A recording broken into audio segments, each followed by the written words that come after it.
Klokken den er 2 om natten lige nu. Og der er gået mange timer siden sidst.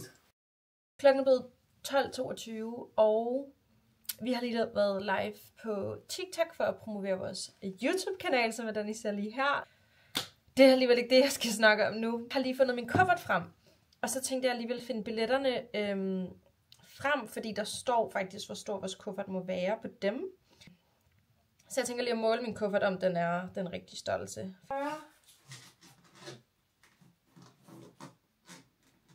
Okay, jeg tror, det her det må være sådan the kabinekuffert. Jeg føler, den er skabt til det. Prøv at se, hvem der seriøst ikke har pakket ud sidst. Jeg har jo brugt den her, da vi var i sommerhus, så alt vores sommerhustøj ligger her stadigvæk.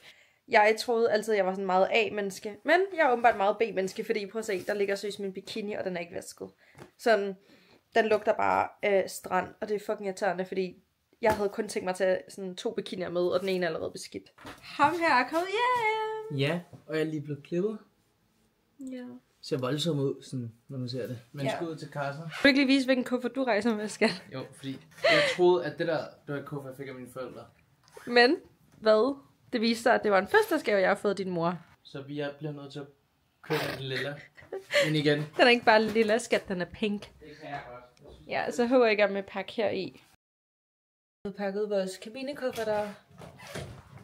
Og nu skal vi faktisk bare med en metro. Den går hernede fra Nuks Plads 13 minutter over. Ja, det er en Klokken er 5 minutter over, hvor vi bor lige nu. Så ja. Vi skal faktisk til at smutte, og så opdaterer vi bare, når vi kommer ned i metro. Nu er vi igennem, og Lærke, hun er allerede på sin rette element. Vi kom lidt tidligt, altså klokken er 3, og vi flyver 10:05. Men det er fordi Lærke, hun har sådan lidt angst for at flyve. Ja, med min angst? Ja, du har ikke sådan en følelse af... Min angst forsvinder altid i det her inde bag security. Så er jeg sådan i lufthavnen. Må jeg spørge dig, sådan, hvad er angsten for? Er det sådan, at det ikke går igennem? Ja, det er, jeg bliver sendt hjem igen, når jeg kommer afsted. Bliver sendt hjem? Det var fordi, kan du huske, en gang var vi også der i corona, hvor vi vitterligt blev ved at blive sendt hjem. På det storytime, sådan, det var min coronatest, som ikke stemte overens med mit pas. Coronatesten var mit gamle navn, og mit pas var det nye navn, så det stemte ikke overens. Når man tænker over så corona, det har bare været så vildt, at vi har levet i sådan et samfund, hvor alting bare lige var anderledes.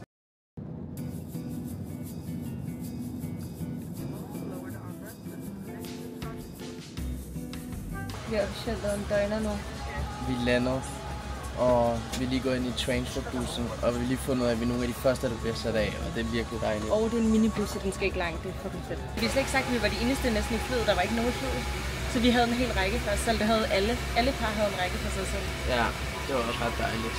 Ja, det var virkelig held på held på held på held. Ja, altså heldet er et nøgleord indtil videre i hvert fald. Vi er lige kommet til hotellet, og vi har ikke engang nået at filme hotellet, fordi vi får først værelset om en times tid. Så besluttede vi os for at tage ind til en restaurant, vi spiste den lækreste sandwich på sidste år, som jeg har drømt om lige siden. Ja, så vi tog en taxa med det samme, og så kører vi derind nu.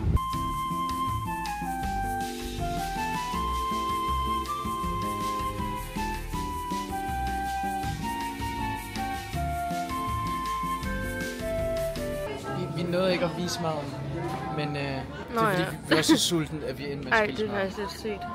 Og lad mig sige det på den måde, det bliver ikke sidste gang, hun kommer til at bestille det her. Kan du lide den, skat? Nej, Der er et spejl lige der kan du kigge. Nå, de er dårlige med glasset? Jamen, det er meget mørkt. Ja, det er ikke fedt. Ja.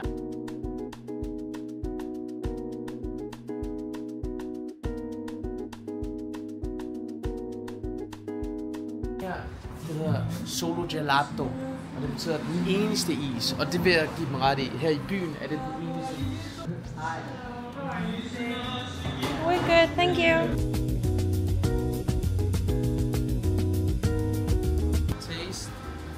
Taste test. Hvad har du valgt, Skan? Det er lemon lime. Okay. Er den god? Du sagde til mig, at den er meget sour. Ja. Det kan jeg godt mærke. Men den er god, som der er tyngde på. Må jeg smage?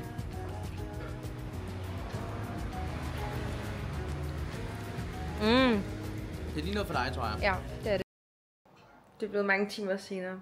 Klokken er lidt i 6. Og der skete det, der ikke måtte ske. Og jeg er virkelig ked af det. Kom og fortæl os. Ja, nu skal jeg lige lave en storytime. Jeg har simpelthen glemt alt mit makeup derhjemme. Det eneste, jeg har med, er en lebromad. Thank God, jeg overhovedet har en lebromad med, skat. Jeg føler, at alle piger ved, sådan, at det bedste ved at være på en ferie, det er seriøst, når man kommer op på poolen, man lige har været i bad, man har fyndet sit hår, og man sidder der på gulvet og skal lægge sin makeup, og man vil lave cute outfit, og skal man ud og se cute ud i byen, og tage cute outfit-billeder. Det bliver der bare ikke noget af den her gang. Ej, det har lidt lyst. Jeg har lyst til at græde, men der er større problemer i verden, end at jeg glemmer min makeup-taske, skal jeg lige sige til mig selv. Nu er planen så, at vi... Det var jo meningen, at jeg skulle sidde og lægge makeup nu og hygge mig, men ja, nu bliver det simpelthen bare til, at vi går ud ved en restaurant, der ligger lige heroppe i nærheden, som har fucking god mad. Og der gad vi bare godt spise, fordi så det er tæt på, og så tror jeg bare, at vi tager hjem og hygger på værelset. Ser et afsnit af Matador måske? Og sover tidligt. Og jeg skal måske læse lidt i min bog. Vi starter her. Meget lille vers. Men vi var her også sidste år, og det her vers er faktisk bedre end det andet vers, vi havde. Og det finder vi ud af, hvorfor det er. Og vi starter ud her med, at vi har et rimelig stort toilet, synes jeg selv. Og prøv at se alt det, Lærke husker at tage med. Make-up fjerner, en anden slags make-up fjerner, en Fix Plus. Og så noget olie bare til mit hår. Men intet make-up.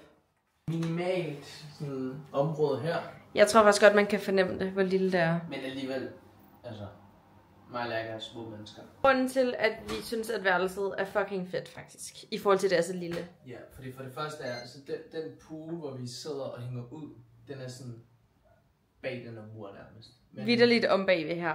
Ja, men alligevel ikke sådan uden larm og noget. Generelt er det et voksenhotel, så der er ikke så meget larm. Og så har vi fået den her terrasse her, vi er nede i stuen. Og det er så ret fedt.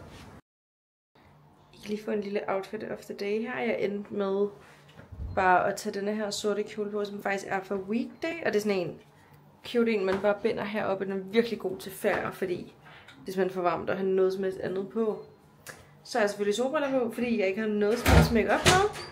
Og på fusserne har jeg bare brune Havaianas. Ja, jeg har shorts på, Havaianas og porcelænslandsholdstrøje.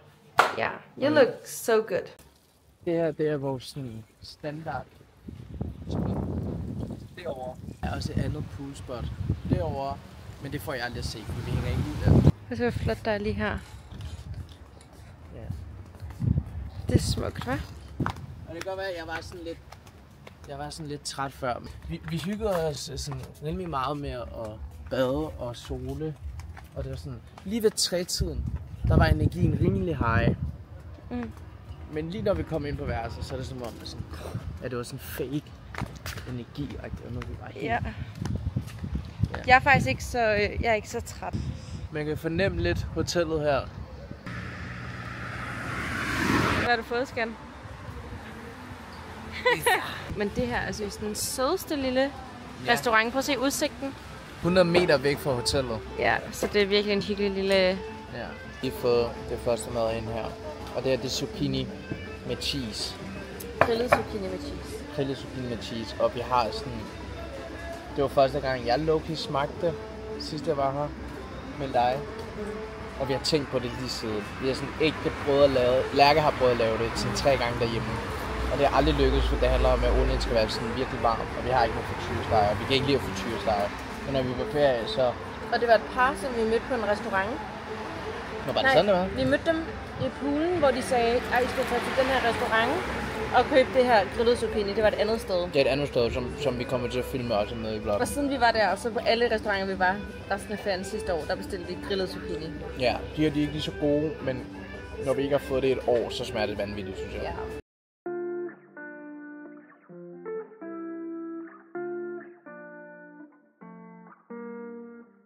Man kan se min tanline. Yeah. Gotta keep the tan up.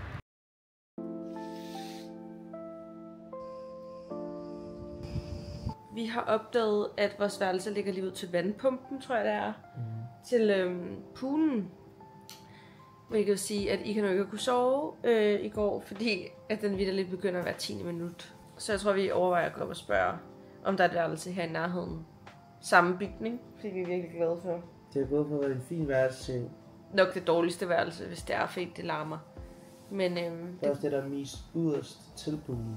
Ja, så det kunne måske være rarere at få et værelse lidt længere ned ad gangen, så man ikke kan høre den der mega høje maskine.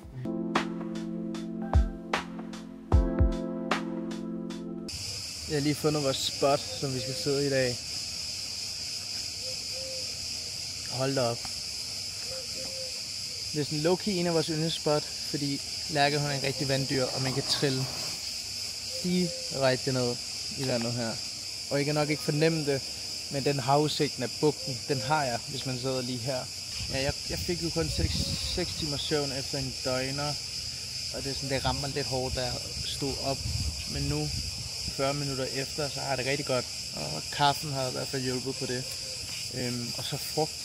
Det er sådan en helt vild frugt. Jeg spiste nærmest kun frugt til morgenmad i dag. Og det var bare... Det giver bare sådan en virkelig god energi.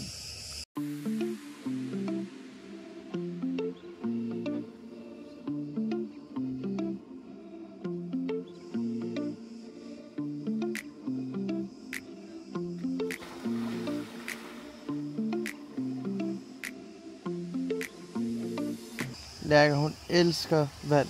Hvad? Du elsker vand, men det skal være ren. Poolvand. Jeg elsker poolvand.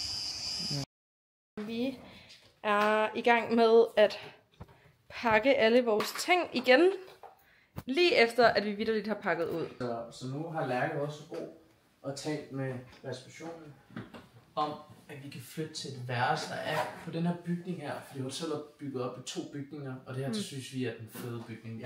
Sidste år boede vi over på den anden bygning. Ja, hvor det er lidt længere væk fra vores poolområde. Vi havde hængt alt op ind i skabene, men nu har vi tømt det hele og skal have et nyt værelse. Se. Nu har vi fået et nyt værelse. Ja, så nu er vi oppe. Før var vi derovre nede. Samme værelse, bare spejlvendt. Så det er dejligt. Vi har fået en lille gave. Hotel. Lidt frugt og lidt... Vin. Jeg tror, det er en rødvin. Ja, det kan jeg jo godt lide. Red dry wine. Det kan være, jeg skal lære at drikke lidt rødvin i aften. Skal vi sidde for altanen og drikke rødvin i aften? Måske. Ej, virkelig cute. Og så lidt kort. Ja, hvor de skriver tak. Vi har fået det, fordi vi har været her en gang før. Er det ikke cute? Jeg vil bare sidste år. Og så skriver de sådan tak, fordi I kommer tilbage. Nå, ja. Ja. Ej, det er så sødt.